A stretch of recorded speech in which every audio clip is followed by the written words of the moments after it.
अबद्ध वक्ता आशाबद्ध वक्ता श्रोतयांच्या चित्ता श्रोतयांच्या चित्ता श्रोतयांच्या चित्ता श्रोतयांच्या चित्ता धातुतेची नाही ठावी धातुतेची नाही ठावी तोंडवासी काही द्यावी तोंडवासी काही द्यावी तोंडवासी काही द्यावे तोंडवासी काही द्यावे झाले लोभाचे मांजर झाले लोभाचे मांजर ओटभरी दारोदार ओटभरी दारोदार पोटभरी दारुदार पोटभरी दारुदार वाया गेले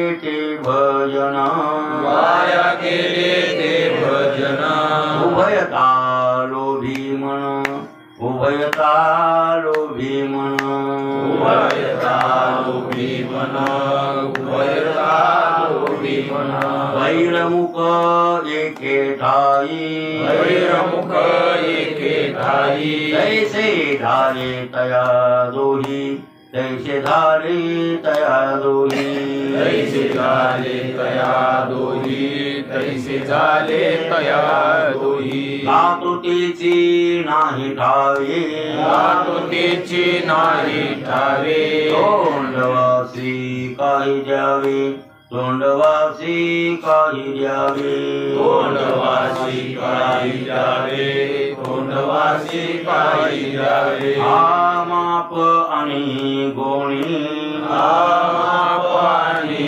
गोणी तुका म्हणे रीती दोन्ही तुका म्हणे रीती दोन्ही तुका म्हणे रीती दोन्ही तुका म्हणे रीती दोन्ही धातुतेची नाही ठावे धातुतेची नाही ठावे तोंडवासी काही द्यावे तोंडवासी काही द्यावे तोंडवासी काही द्यावे तोंडवासी काही द्यावे प्रस्तुत प्राप्त प्रसंगी सेवेसाठी निवडलेला अभंग दररोज त्यात पाठातील जगदगुरु तुकोबारायांच्या गाथ्यातील देवळीकारांच्या प्रतिप्रमाणे 318व्या क्रमांकाचा आपला अभंग चालू आहे आणि अभंगाचं 5वं जेवण चालू नाही का म्हणतंय भैरमुख येते तैसे झाले तयार दोन त्याचा अर्थ इथून पुढचे जेवण नाही सगळे मग काय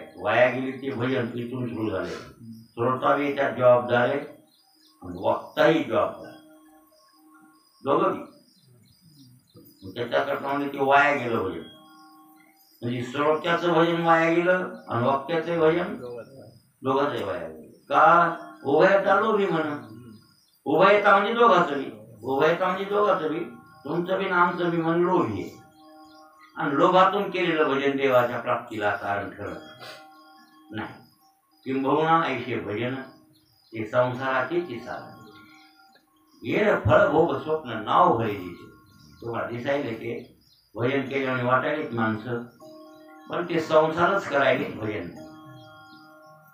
भजन वाटायले भजन केलं क्रिया भजनाची आहे लक्षात आलं देवाची पूजा वगैरे हे ती सगळी क्रिया देवाची वाटायली आपल्याला पण हेतू महत्वाचा भजनाला महत्वाचा काय हेतू आणि हेतू तुमचा मोक्षासाठी आहे ते विषयासाठी आहे दोनच गोष्टी आहेत मुक्त होण्यासाठी हेतू आहे देवप्राप्ती विषयासाठी हेतू आहे बंधन जास्त म्हणून ते दोन्हीही वाया गेले दोघांच्या मनात लोभ आहे वक्त्याच्या मनात लोभ आहे आणि श्रोत्यांच्या मनात लोभ आहे मग कसं झालं तर म्हणजे बाहेर या मुक्यासारखं आपलं तेच चालाय काल बी तेच चाललंय ना भैरा आणि मुका मुका कोण सांगणारा ऐकणारा भैरा आधी मुकाच आपण महाराज मुका कसा असं चाललंय ना मग महाराज एवढा बोलायलाय कीर्तन करायला पुराण सांगायला हे करायला ते करायला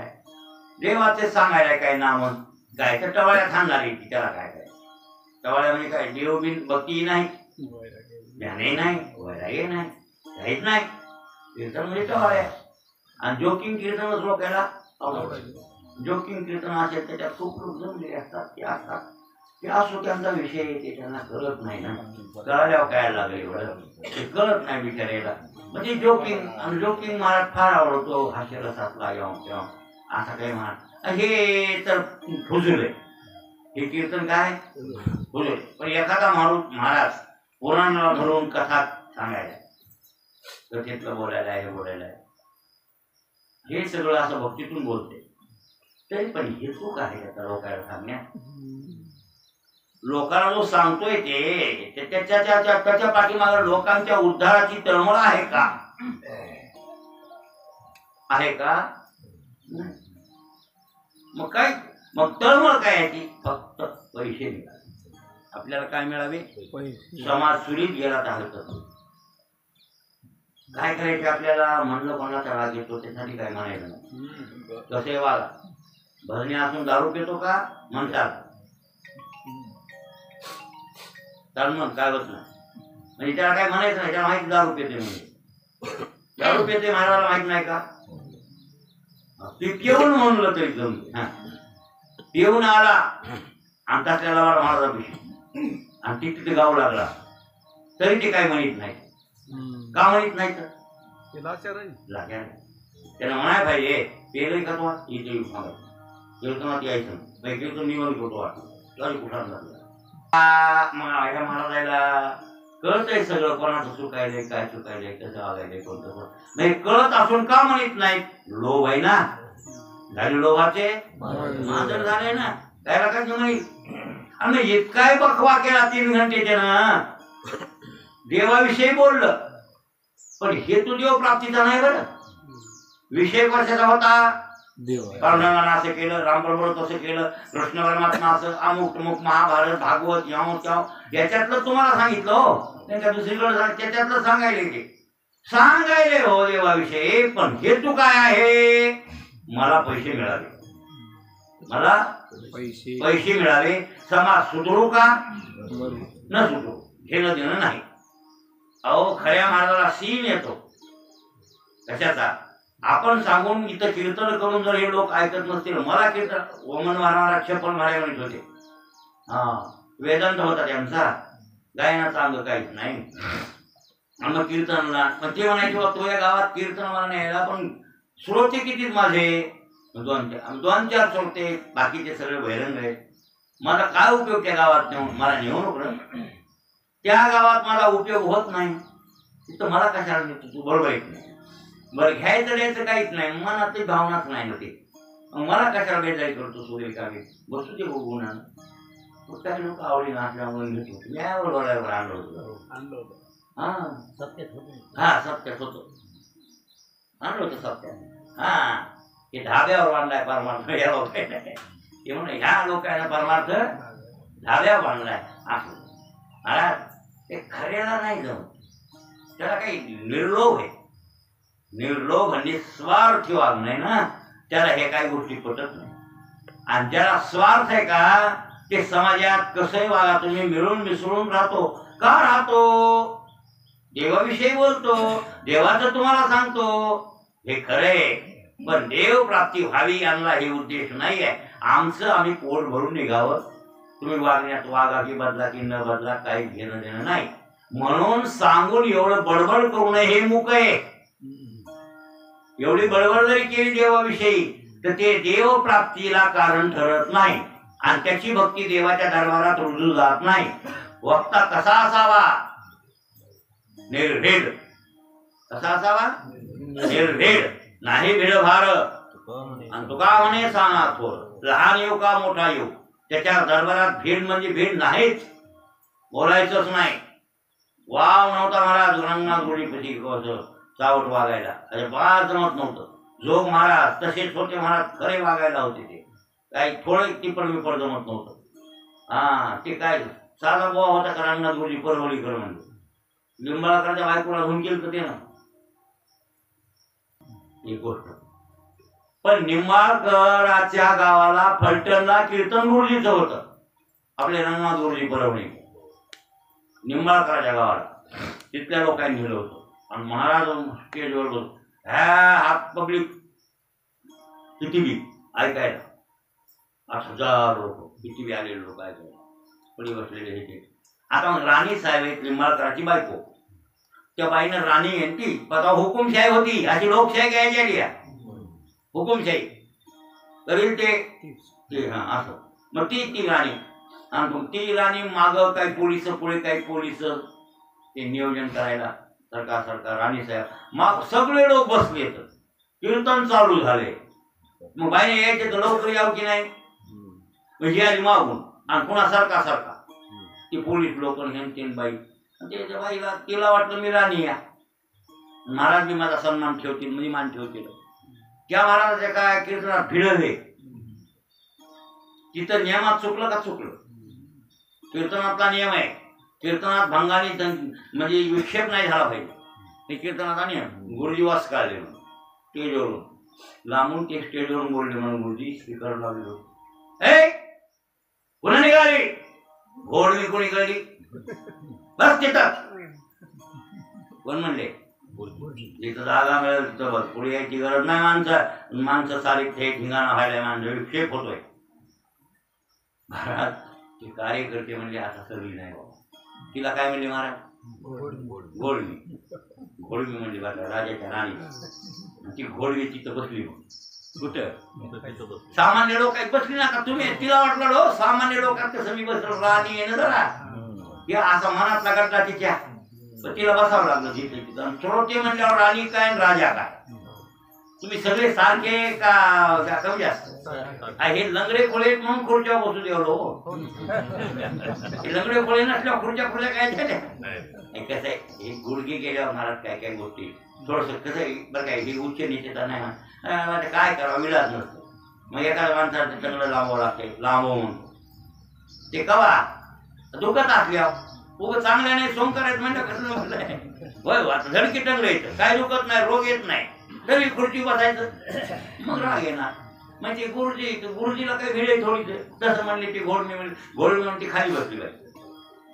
प्रवचन त्यांचं कीर्तन झालं की कार्यकर्त्याच्या मनात थोडी होती. आता नक्की अटक करतो ही तणावर राजे आहे आता अटक करते म्हणजे गुरुजीला काय बोलतं का अटक करते का आम्हाला अटक करते असं काही वाटलं.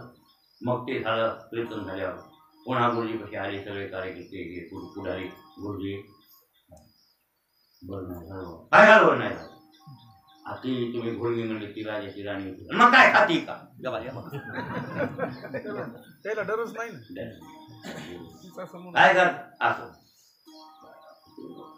मग पाया पडायला लोक पाया पडायले. त्याला वाटलं राजा काय म्हणते पुन्हा राजा आला बरं काय राजा येऊन पाया पडला त्याच्या कानावर हे गेलं बरोबर आहे म्हणजे महाराज आमच्या बायकोला सभेचा नियम माहीत नाही आणि म्हणून महाराज सांगतात सभेतला नियम कळावा. कीर्तन चालू असल्यावर जिथं जागा मिळेल तिथं बसणं येऊ. त्या लोकांना सारासारी करून ते राजपणा तिकडं दाखवायचा इथं नसते ते. कोण म्हणला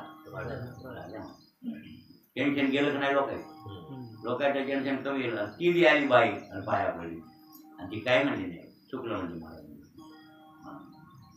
नाही सभेतला नियम पाळीत जावा. तुम्ही तर पुढारी माणसं आहे तुम्ही राजे माणसं आहे राजे माणसांना नियम नाही पाळायचा तुम्ही ह्या लोकांना काय सांगायचं आपण असे बोलली आणि तिनं मान्य केलं महाराज. याचा अर्थ याला म्हणते यथार्थ वाक्य. हे कोण झाला ते आप्तवाक्य खरं बोलणं त्यांचं आप्तवाक्य याला म्हणायचं आप्तवाक्य. खरं सांगितलं सभेचा नियम सांभाळला पाहिजे खरं सांगितलं म्हणजे असं बोलणं जर असेल ईश्वर प्राप्तीसाठी हे बोलणं कशासाठी हे कीर्तनाचे नियम पाळणं म्हणजे कथा कीर्तन म्हणजे साधं समजू नका. नाही अरे कथा देवाचे हे ध्यान कथा साधना मंडन कथेचे पुण्य पाहता नाही त्रिभुवनी.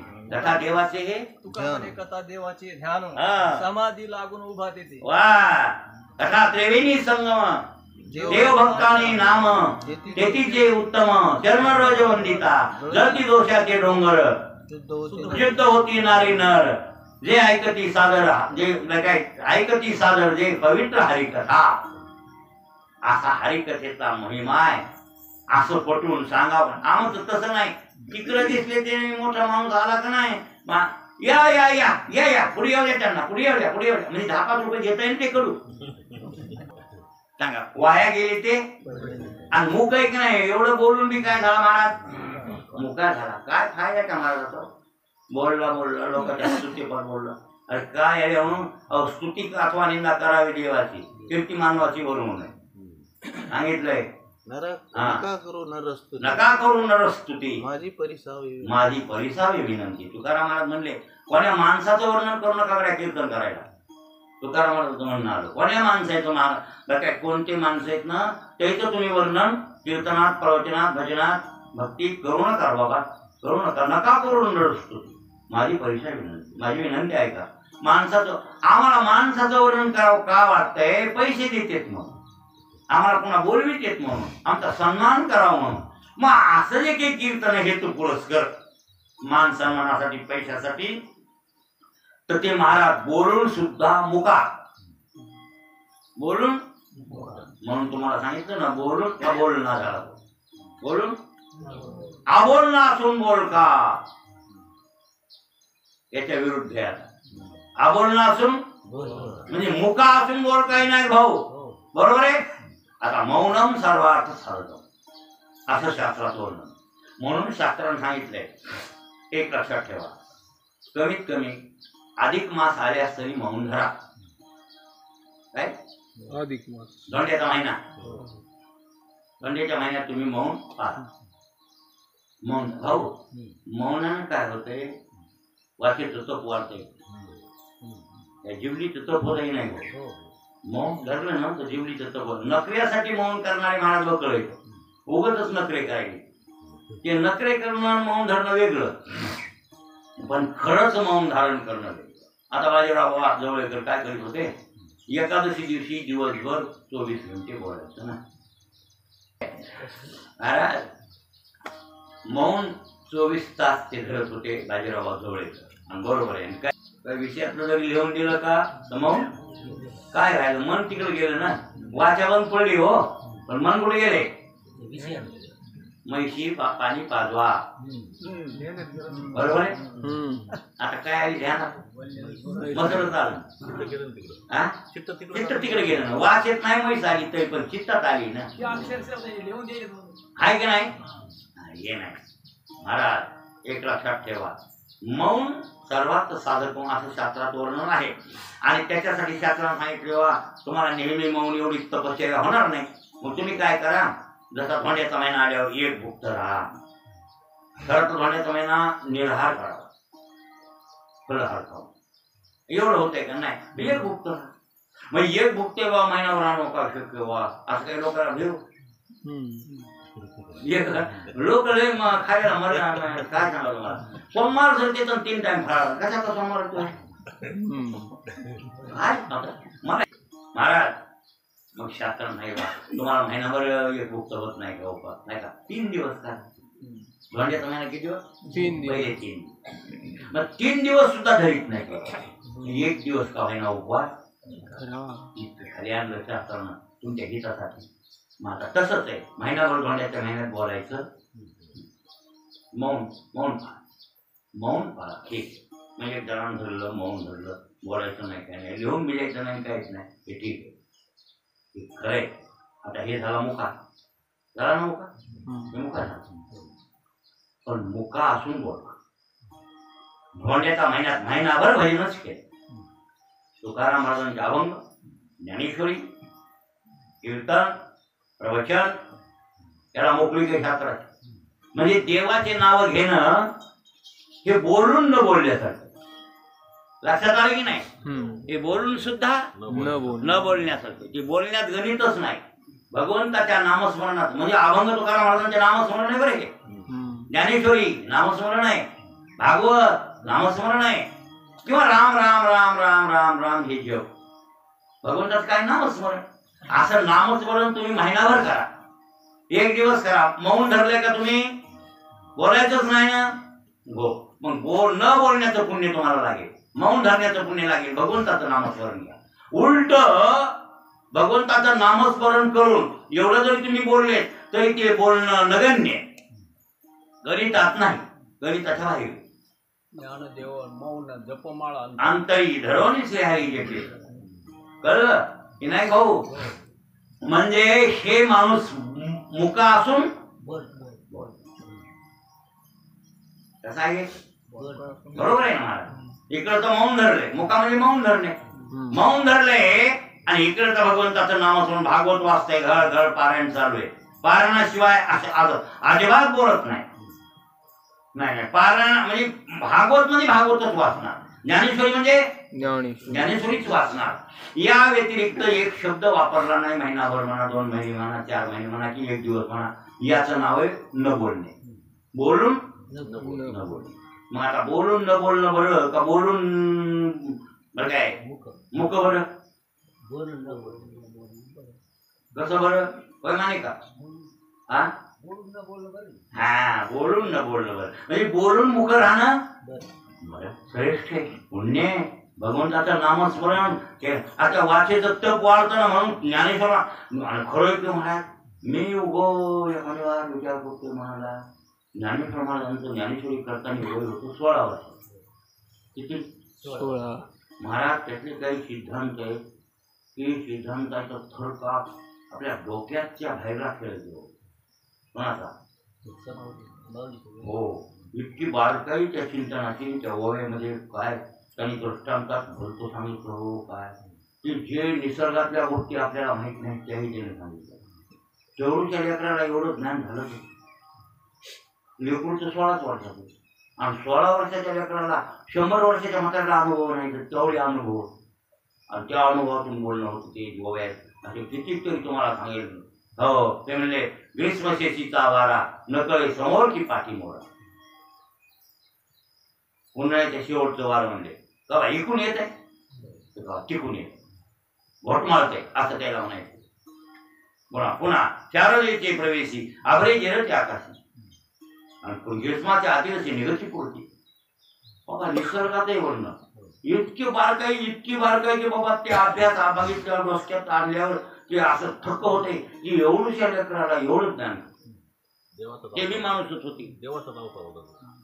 अवतार नाही, अनेक जन्मात तपश्चर्या केली. 22 जन्म. किती? अरण्य ते महाविष्णूचा अवतार अंश अवतार असते. माऊली विष्णू काय वैकुंठ सोडली तर आला का? तुम्हाला लक्षात नाही. साधकच होती माऊली पहिले. माऊली कोण आहेत पहिले? साधक. आता विष्णू झाले. आता कोण झाले? हे विष्णू आहे. पण 22 जन्मापासून तप केलंही नाही भाऊ. किती? ज्ञानदेवे 22 नाही, बालछंदे 22 जन्मे तोडीली भावाब्दीची कर्मे म्हणून त्या बालछंदा तोडून 22 जन्मापासून माझ्या सत्यवादाचे तप वाचे केले अमित कल्प त्या पुण्याचे महाद्वीप पातळे. बरोबर आहे की नाही? मला सांगा.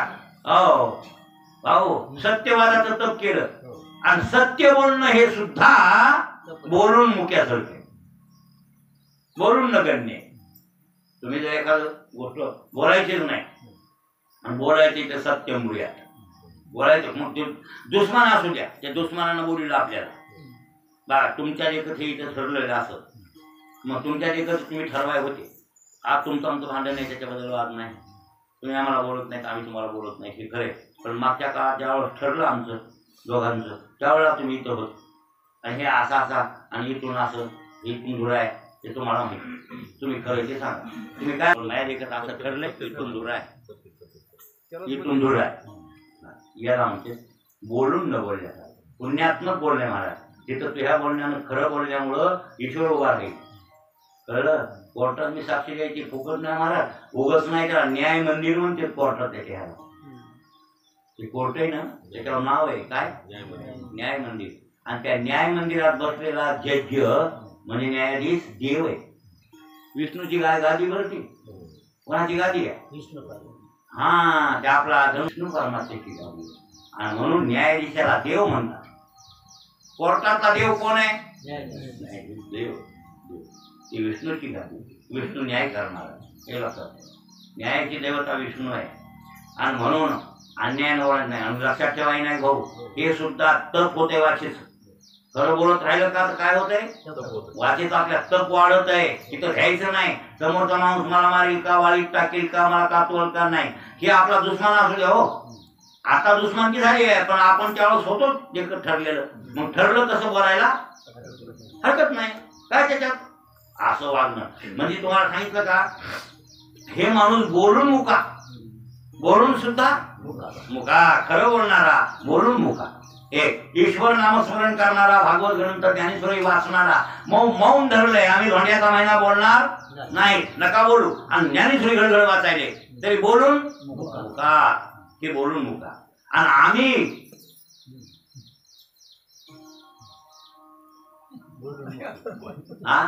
इकडं बोलून मुकेत आम्ही, हो एवढी बडबड केली आम्ही, पण आम्ही खरे मुके. काय उपयोग नाही आमचा. हे सगळं भाई बोललो, आणि भाई बोलल्यामुळं जरी तुम्हाला वाटलं देवाविषयी बोलले, पण देव प्राप्तीसाठी तुम्ही नाही बोलले, म्हणून तुमचं भजन. आता तुम्ही श्रोते मुके कसे, भैरे कसे. तुम्हाला त्या दिवशी सांगितलं की मारवाडीचं पोरगं फटक फटक न, म्हणजे आम्ही इथं सांगायचं बोंबलायचं बेबी पासून बोंबलायचं, आणि पुन्हा तिकडे गेल्या महाराज सांगतच असते तितकं आपल्याला कसं वागणं होईल. काय शेण खायला आलता बघा, आहे तू आलताच खायला ऐकायला, ग्रंथातलं निघालं त्यानं सांगितलं, तू ऐकत नाही, पण आजचाच खायला कर म्हणून करायला बाहेर नाही काय झालं बरोबर. कोण आम्ही सांगून तुमच्या जर परिणाम होत नसेल जर, तर कसे नाही भाऊ तुम्ही काय कान ठाय वाटलं तुमचं मधात घुसच ना, वाक्य मधात घुसणं, कानावर टिकून चालले, निघून चालले, म्हणून काय उपयोग नाही भाऊ. हो, एक आमच्या दृष्टांत सांगतो तुम्हाला. 3 भावल्या बाजारात घेऊन येतो, 3 भावल्या होई नाही भाऊ, त्या रंगरंगोटी सगळं केलं व्यवस्थित, हे तिथं मग ते भावल्या घेऊन विकणार म्हटल्यावर गिरायक येऊ लागले. आले गिरायक सांगा किंमत. ते म्हणले त्या भावलीची किंमत 1 लाख रुपये. तव्यात लंगी, हिची किंमत, लंग्या म्हणजे सारख्या थोड्या उंचीला दिसायला याला त्याला सगळं, हिची किंमत 1 लाख. दुसरीची हिची किंमत 2 लाख, आणि हिची 5 लाख. लक्ष्मीचा सण आला भावल्या तरी मागायला एवढी किमतीत कसा करत. दिसायला तर सारख्या, बनविण्यात काय ना, म्हणजे जे वापरलंय सामुग्री हिला तीच, कपडे हे ते सगळं एकदम ते. मग किमतीत एवढा फरक कसा काय. मग त्याने काळी घेतली, कोणी दुकानदाराने काळी घेतली. सांगतो मला ऐका, त्या भाऊच्या कानाला इकून लावली, त्या 1 लाख रुपये इकून लावली. ती मधात घुसली नाही, तिकून त्या कानाकून मी लावली, घुसली नाही. म्हणजे हिच्या कानात काळी मला जात नाही, म्हणून हिची किंमत कमी 1 लाख. दुसरीची किंमत 2 लाख. वाढली 1 लाख किंमत. का वाढली सांगतो. काळी घुसविली, इकून घुसविली, तिकून निघाली.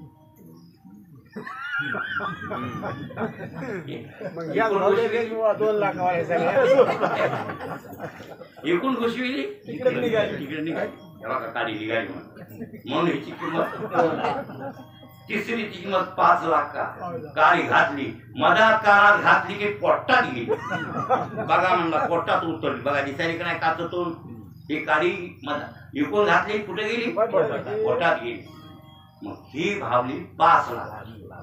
तसा श्रोता ऐकून मधात उतरून घेतो, भावली 5 लाखाची. बर काय, ते मात्र श्रोता ऐकून ऐकणार, बरोबर आहे. ही पहिले काळी टोचून निसतं मधात नाही घुसली, ते ऐकून बहिरा. आणि ही 2 लाखावाली नळी फुंकी सोनारे, इकडून तिकडे काय तिकून ऐकलं, इकडं सोडून दिलं. हे सुद्धा ऐकून बहिरा, आणि एक काळी पोटात गेली 5 लाखाच्या भावलीची, ती मात्र ते खराच होता. ते ऐकून बहिरा नाही, बरं ऐकून ऐकणार आहे. लक्षात आलं. मग तुम्ही आणि आपण ऐकायला बसतोच. खरं सांगा, महाराजांना सांगितलं तुकोबारायांनी, कोणत्या नागोरी परभणीकरांना, मोतीराम महाराजांना, आपण आचरणात आणलं का तेव्हा ते? काय उपयोग आहे आपल्या ऐकण्याचा? करमणूक म्हणून आहे का हे करमणूक म्हणून? महाराज सांगायला गात्यात तुकाराम महाराज सांगायला ते, आणि महाराज सांगायला तर तुम्ही महाराजाचं जर ऐकत नाही, परिवर्तन होत नाही, तर काय उपयोग? एखादं धरीत जा. आता उदाहरणार्थ म्हणलो, सोमवाराला फराळ, तुम्हाला सोमवार धरा कोण म्हणलं? फराळ करून 3 दाखीन किती भाऱ्या काय शाहू नाळा काय, अरे काय खेपा देतात एक दिवस तरी? त्या पोटाला उडसा खेपा लागते की नाही? हे कारखानेवाले महिना पाहिजे, 2 महिन्यात एक बार बंद करतात कारखाना. मला काय पाहिजे? क्लिनिंग करतात ना वाटते, डायलिंग काय म्हणते काय क्लिनिंग. आता क्लिनिंग करते तर महिन्यात एक दिवस. कशामुळं? स्वच्छता मध्ये घाण हे करायचं, साफ सफाई व्यवस्थित. कारखाना महिन्यात एक दिवस बंद असतो की नाही? कशासाठी? पुन्हा बरोबर मिशन चालतीये महिनाभर ऊस गाळायला. तसं 15 दिवसाला एखादं जागेवर क्लिनिंग होती, भरलं, आणि पुन्हा एक कारखाना चांगला, तरी हे सोमवार म्हणते तर मजा टाकणे. आता तर एकादशीला भगरीच्या भाकरीनं आलूची भाजी होईल बाबा. आता एकादशीच व्हायला आता आपल्या आश्रमात एकादशी काय व्हायला? तुम्ही मला सांगा, ते एकादशी करणारे आता मोहनरावची एकादशी काय फसकला झाली नाही कालची? कायला एखादं रोज बी एखादं धरा वाटर मारतात. हो बरोबर आहे की नाही? असे एकादशी बरं त्या असू द्या. तुम्हाला सोमवार गुरुवार कोण धरा म्हणले? काय गरज आहे इतके फराळ करून धरायची? साबुदाणा हे टोपलं खाऊन, काय केळं खाऊन, हे काय फळं खाऊन कोण म्हणलं धरा तुम्हाला उपास? होत नाही ते करू नका तुम्ही. ते चोरच्या धर, कुठं काय केलं, काही उपास धरायचे आणि पुन्हा कितीही खात राहायचं. फक्त वार करायला सोमवार आणि एकादशी.